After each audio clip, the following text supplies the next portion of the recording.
looking at some games that I haven't played yet. Just ones that I've played. And some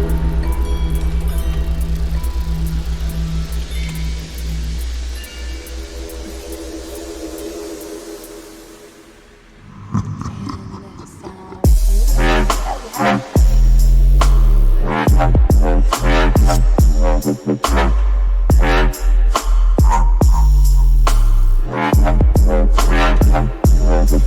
that we have. We haven't played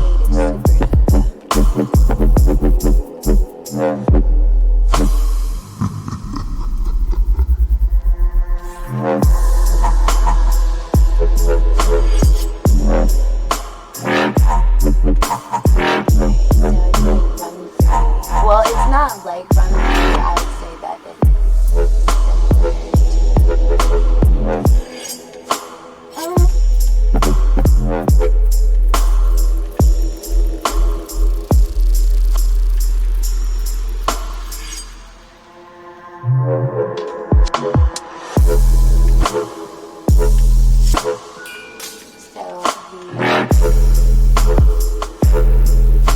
it doesn't. Alright, so.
He's saying the fight.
We're all on mushrooms collectively.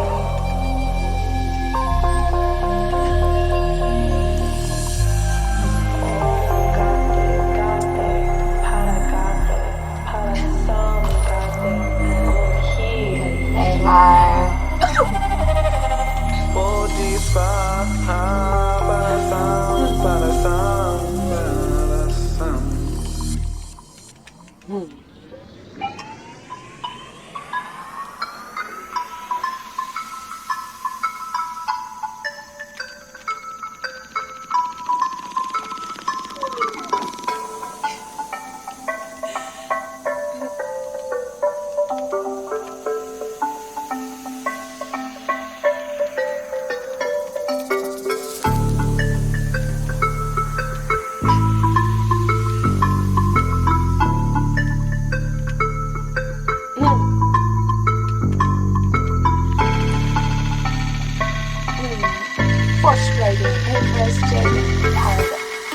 Frustratingly accurate portrayal.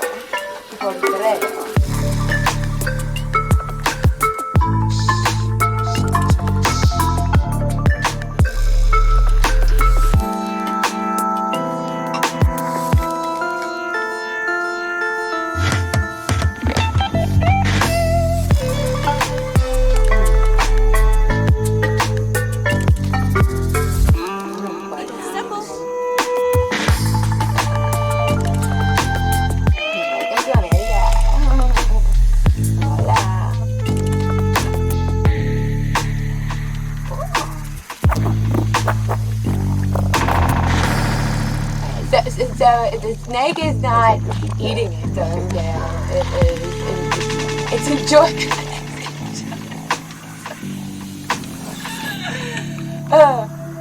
Yeah.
Adulting today.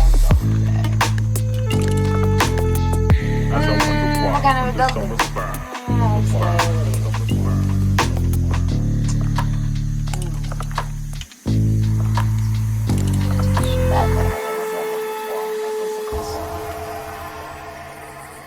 Close your eyes.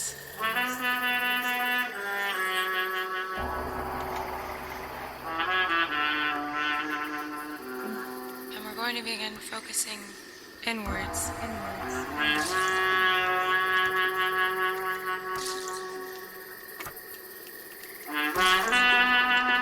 And so, now I want you to begin.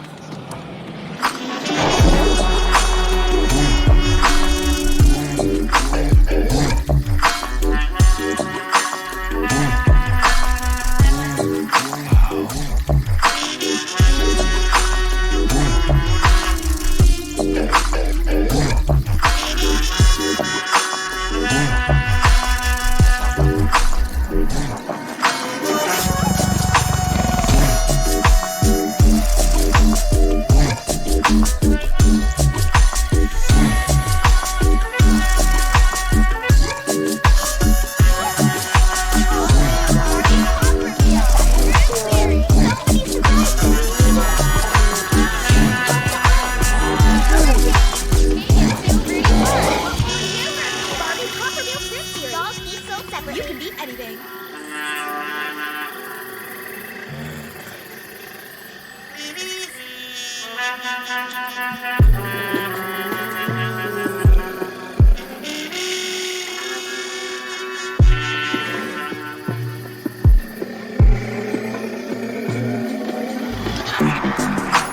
Another U.S.-China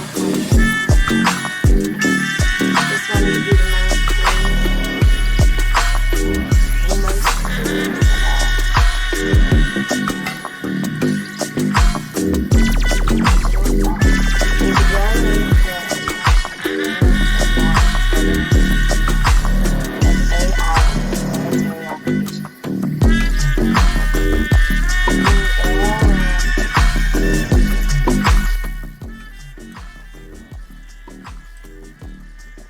In the era where technological prowess increasingly dictates global power, it's no wonder that both the United States and China strive to perfect the application of artificial intelligence, in parentheses, AI, in military applications.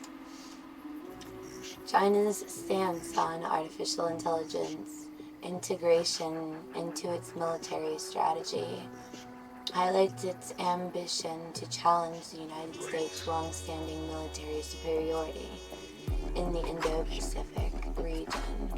Under President Xi Jinping's guidance, China is striving to create a defense strategy for the new era.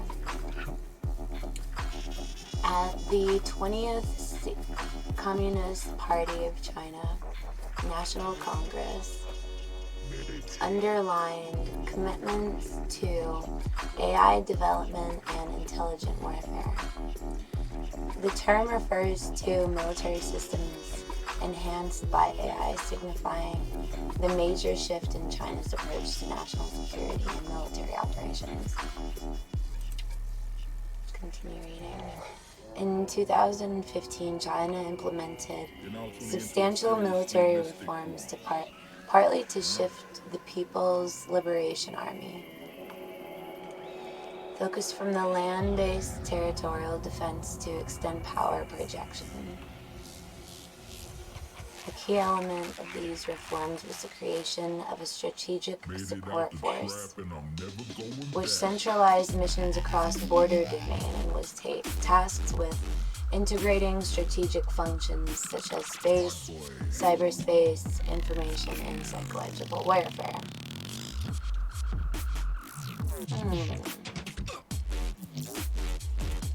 It's been responsible for a significant number of AI-related equipment contracts within the PLA, including investing heavily in innovations across the domains, including intelligence, surveillance, reconnaissance, autonomous vehicles, information, and electronic warfare, and target recognition. The investment is a part of the broader effort to leverage public-private partnerships for new technologies. The domain and the SSF operates such as space, cyber, and information operations, particularly well suited for prioritized integration of AI-enabled applications due to the high data volumes associated with these functions involve a lack of diverse, high-volume, rapid change. An excellent candidate for the application of AI.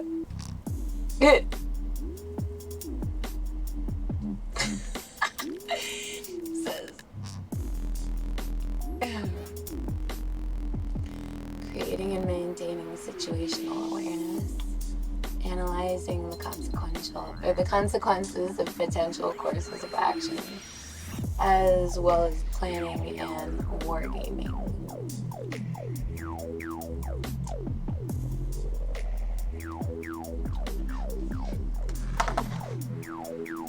China is exploring AI use in managing large constellations of satellites and analyzing Earth observation data sets.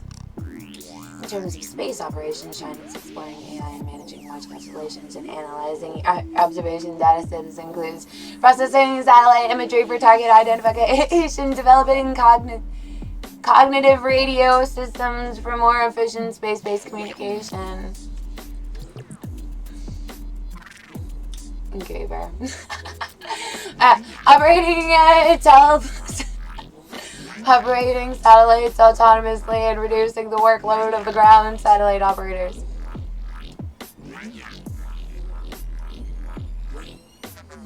Aligns with broader civil military fusion initiatives.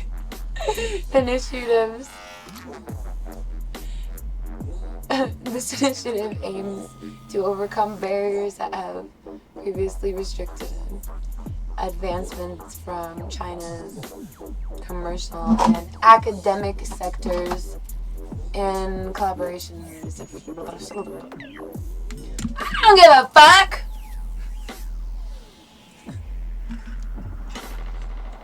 The United States recognizing strategic importance of artificial intelligence. I don't give a fuck! In modern warfare. I don't give a fuck! I'll slap you! As a matter of fact, I'll punch you in the face!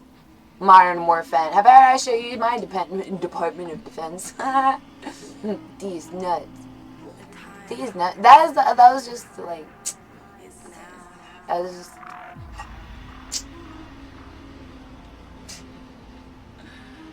The Project Replicator. Yeah, I'm gonna fuck that up. Project Replicator. Can you say that in Spanish? Say that in Blackanese for me. Can you say that in Americano? Pentagon is developing intertwined battle networks known as all-domain command and control. This initiative combines various data types across armed services aiming to...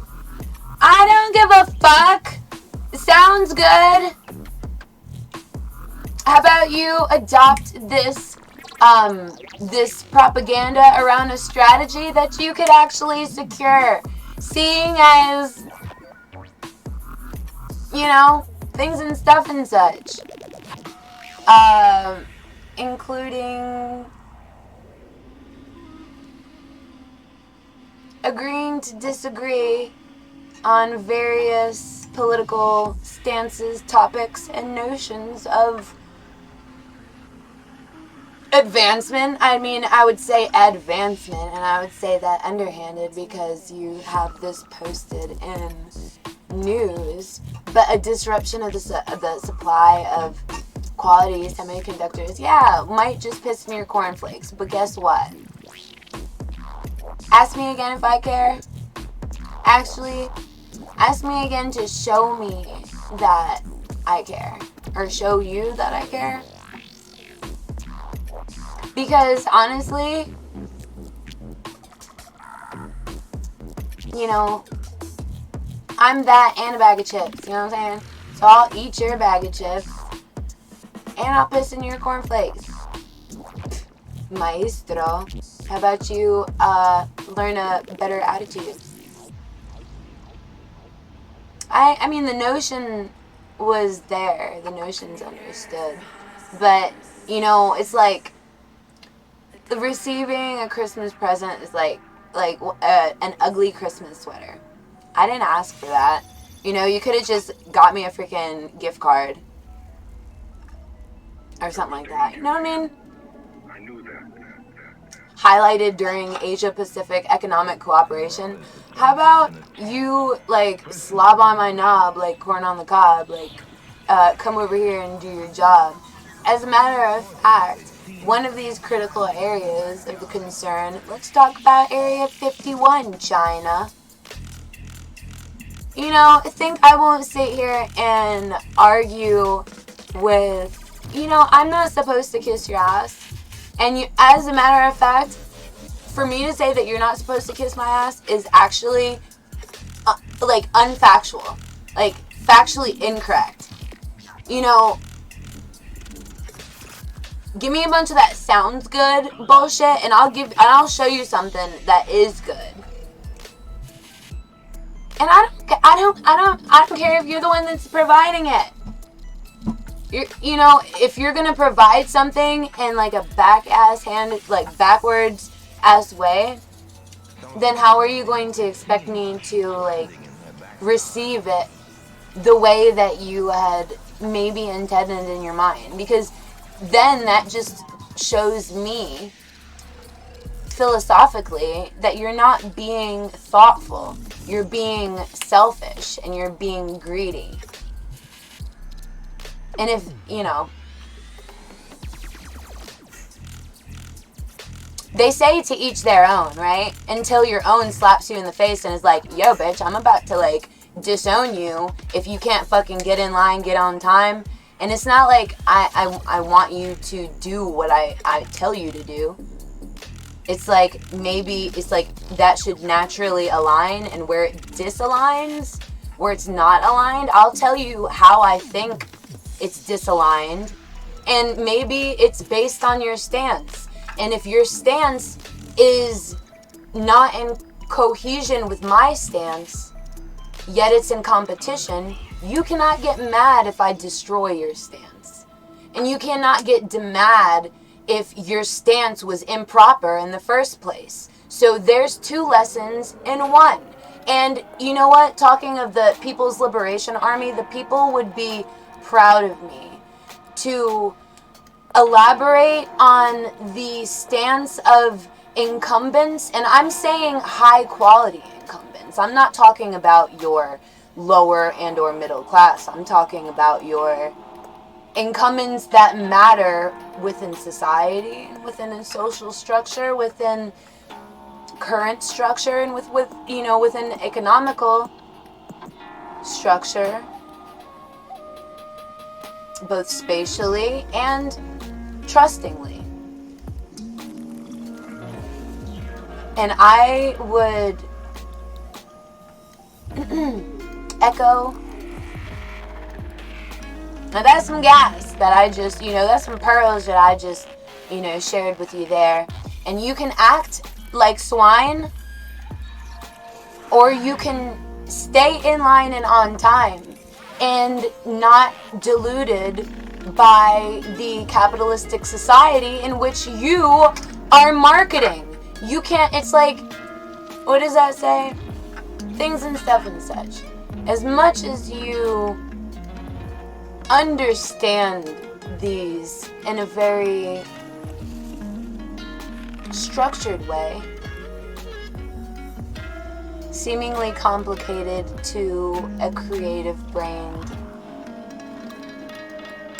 individual, but to someone who is business-minded sometimes lacks common sense, which is more in the simplistic interpretation of systems that can very easily become complicated over time or within comfortability and stance, and holding on to power within this stance and not understanding that the world and around you is evolving and shifting beyond what you believe that you have grasp on, and whatever power you believe you have, just as the sciences of life, for every action or for every stance, there's an equal or opposite stance, and there's an equal or opposite reaction. And it's the, you know, this is not something that I should be having to remind you of, because I would imagine that within the mind of a leader, within the stance of a leader, and within the stance of a person, within the position and responsibility that is equivocable to prosperity. And also things and stuff and such. Complication of that. Right?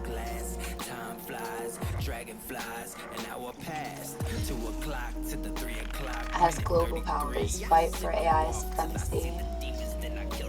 And there's another danger looming for civilians. The use of military-grade AI applications for continuous systematic surveillance. And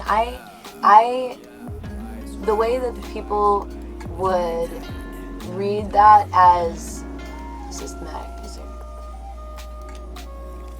The continuous systematic surveillance of civilians and targets. Oh, so you're gonna sit here and tell me what the fuck is gonna be on scheduled programming? How about I tell you another one? You know what I'm saying? Oh, over there acting like a freaking Chinese, or whatever, like, you know, Chinese, Japanese, dirty knees, look at these, you know what I'm saying? Like, bro.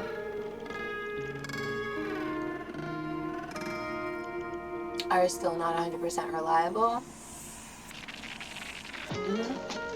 The friendly fire as well as civilian casualties. That's exactly what was being implied in the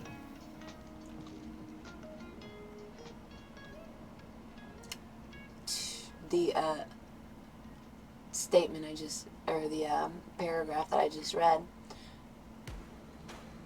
Another danger looming for civilians, the use of... yeah, is civilian. By now, it should be obvious. There's a growing need for international agreements and norms governing the use of AI in military applications. No, it's just, you know, you're just asking for more problems that you're going to have to solve, and that's going to be on your consciousness and on your regrets.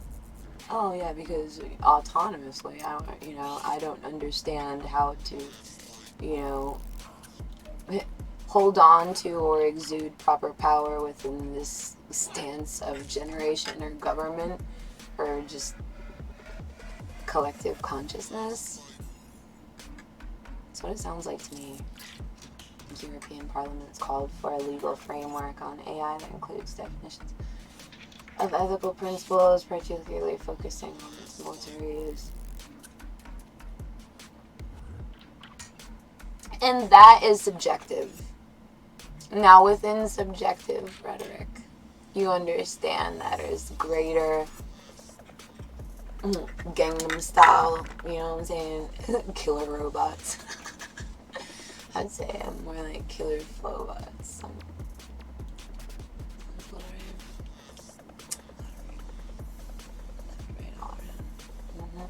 Collaboration with the United Nations and international community. Perhaps rather than fearing killer machines. We should be more concerned with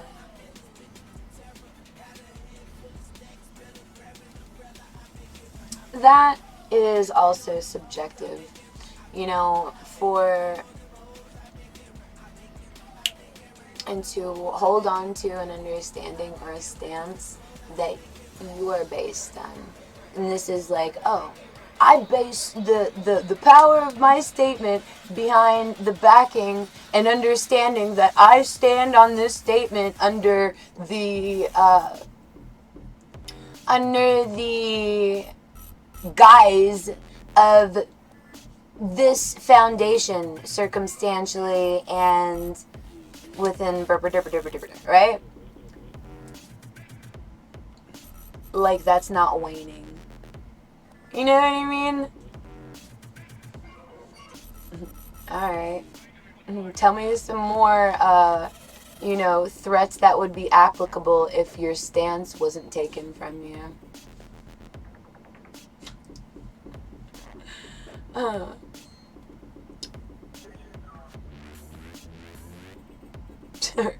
Are you saying that your knife got taken away from you in a gunfight? Exactly.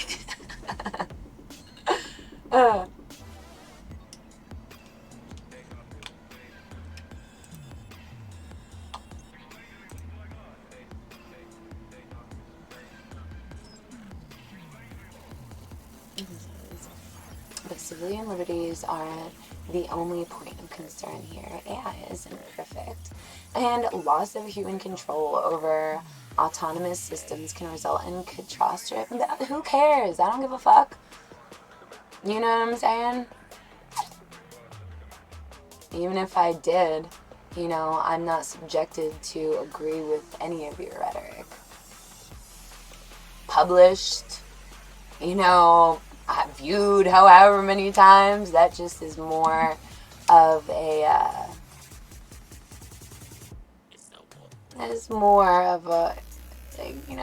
sense of reward within a foot soldier community. You know what I'm saying? If you really get down to, people's liberation, stuff like that, what that may entail,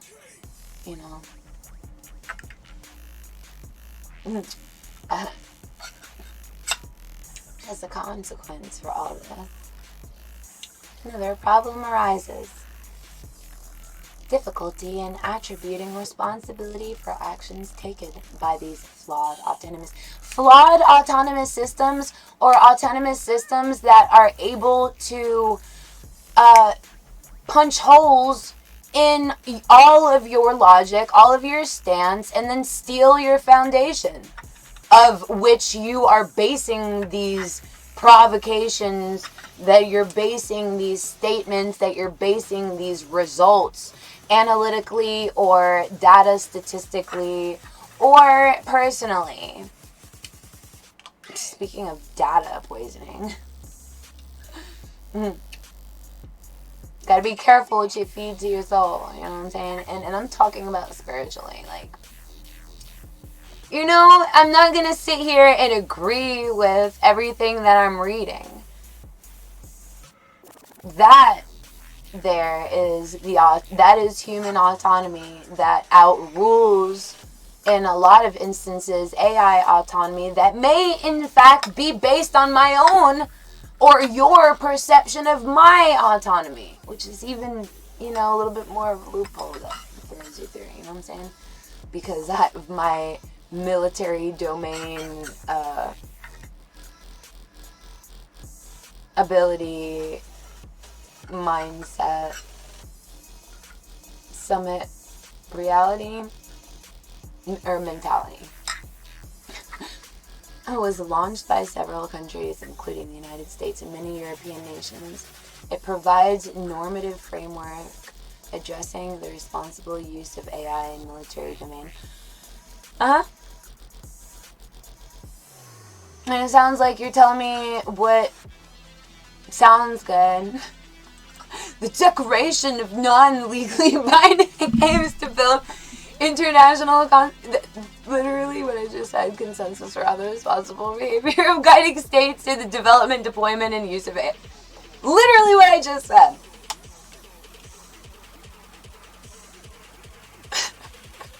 Is it the European Parliament called for the legal framework of AI, including definitions and ethical principles? Particularly focusing on wifey.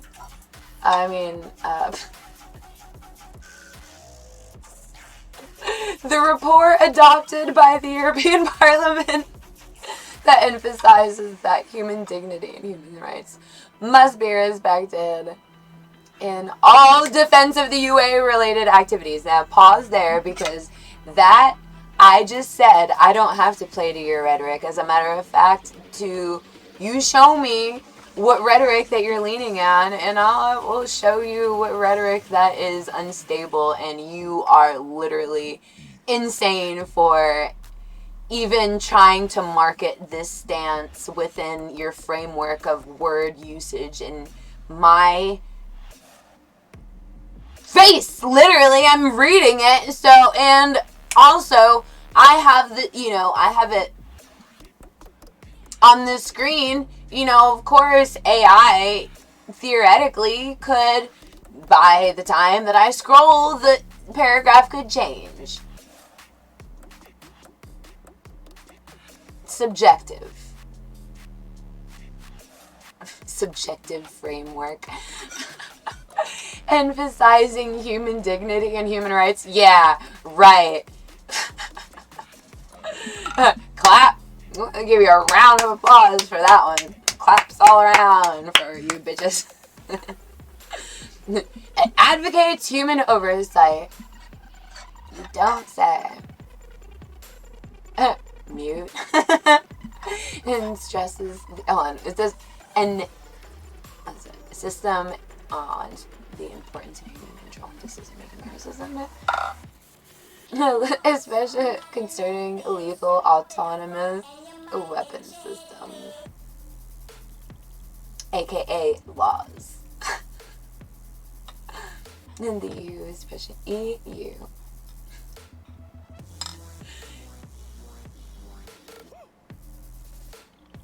See, exactly, subjective. The EU is pushing for a strategy to prohibit laws and ban on killer robots.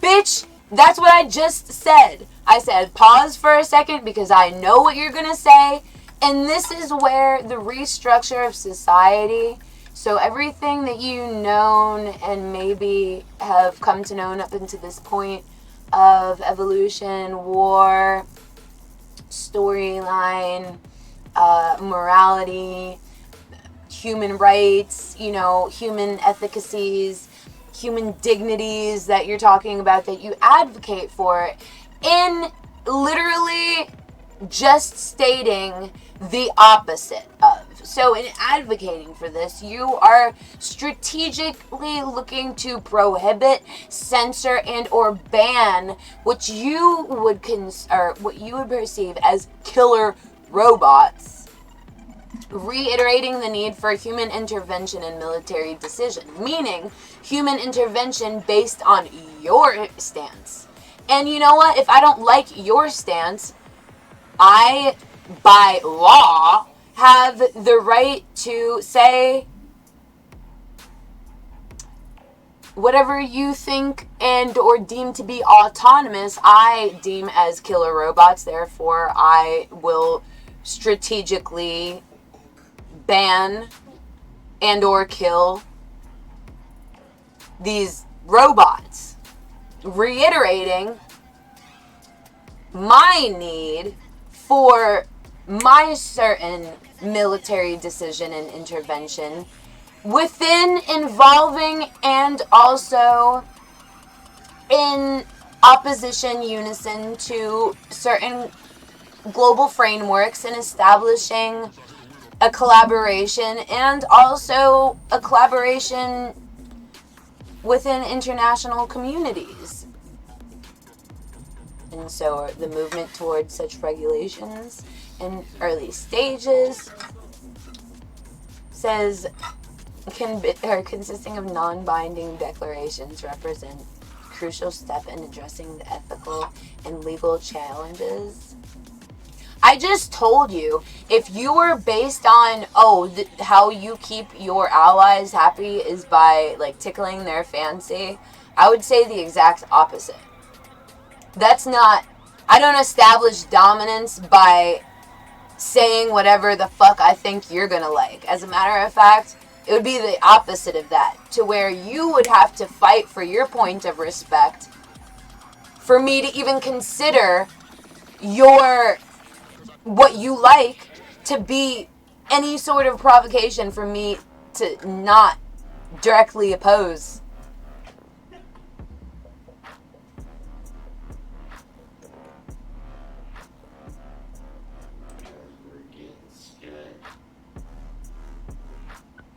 I think it's definitely such.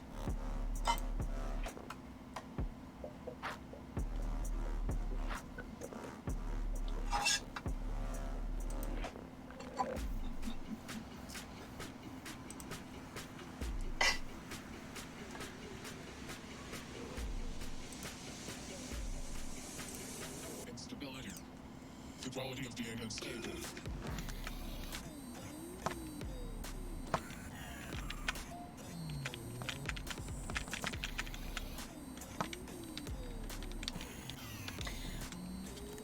Understandably,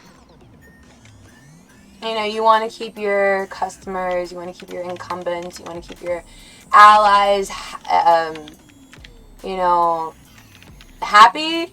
is what it sounds like, or that, and that is just not, that's not conducive for proper business. Like, how are you going to demand respect from your allies if you just tickle their fancy? Or seemingly agree.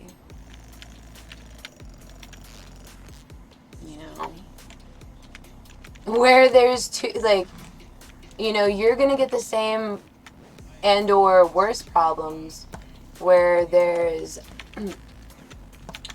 a high sense of agreeance within a speculative community, within a largely speculative community. Therefore, your word and your stance in it, honestly, is subjective to the change that of the people have. The people, the companies, and the military forces have the subjective ability to oppose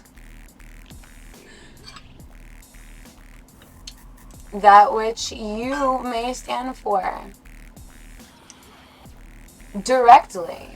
So this is, if this is where you draw your sense of comfort, within a power sense and a power understanding. That is subjective, as is time, in life is subjective. You're not guaranteed time in life, and you're not guaranteed for your peers to agree with you and or work with you. That's like expecting, business to go exactly, the way that you intend, and not understanding that once you claim your business stance,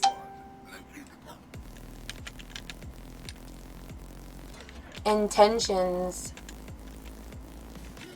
are more subjective to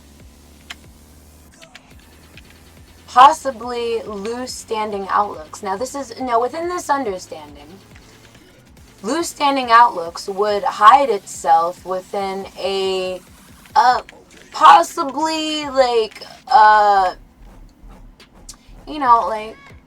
to me. You know what I'm saying? Figure out where, you're gonna stand where you think is cool. You know what I'm saying? Or you think, you know what I'm saying? Things and stuff and such. Subjectification becomes a self-revelation, more or less. And within self-revelation, if you're not aware. And typically those people that are holding a belligerent stance, even if they are not belligerent, by nature, online or within, this subjective reality, you all of a sudden feel high, or, strong and or high and mighty, holding a stance that is merely subjective to political outcomes. So if the political outcomes are not waning in a certain way, that would be, more or less like an expected response. It's like, if you do something this person doesn't like, this person's going to act out. Well, how about we do that just for the hell of it? Just to test their reactions, because if they are reactionary, then it is more, it's kind of more fun. It's kind of more fun because, like, if you know what to expect, then you know what to project. You know what to, like, you know what I'm saying? all of this stuff and things. And it's funny because, like, subjectively, they're like, oh, well, you're supposed to hold a two-stance type reality. And understandably so, if you understand my level of intellect and within navigating my society, my family, my friends, those that I care about, or those that I know care about me, it would be subjective for me to, it would be fucked up for me to just, act how I think they want to act, or say what I think that they want to say. That's actually where you become a victim to your own subjectification, because you're subjectifying yourself to things that are going to be in line with what you want to hear, rather than what is, really in tune with you. Rather, it sounds good, or like looks good on paper, or or on screen, because that's not really what matters. That does not reflect on your worth. As a matter of fact, it reflects on the opposite of your worth. It reflects on your stance within your worth within your stance. And if it's not going to align within things and stuff and such, I am vibing stickity on my own flow, that being one of a podcaster in which has not published in over a week, for my very large scale of listeners, in which I could even go on to say that, oh, that's subjective, and understanding the platforms, like lying about certain this and that stats, and people's Spotify data analysis is like far from true. There's a lot of people that are like, how is it that I listen, I'm more of an avid Jenny Beats podcast listener than a Joe Rogan, or like call her daddy, yet, statistically Spotify is basing worth and things and stuff and such based on, a statistic that they may have been lied to, you know what I'm saying? Maybe you don't know what I'm saying, but that's stickity and dependent on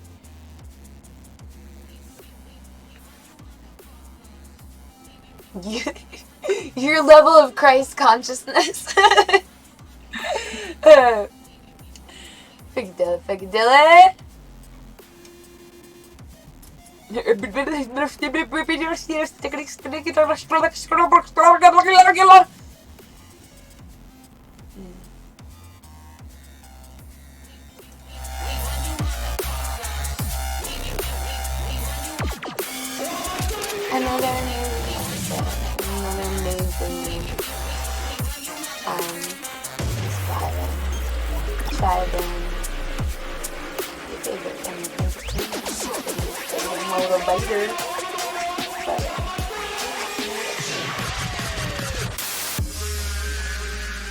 no longer unstable television. Rather, unstated translator.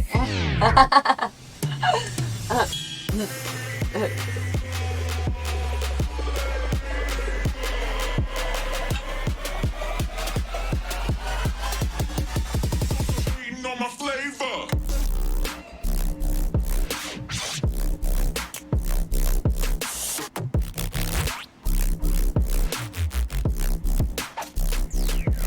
On my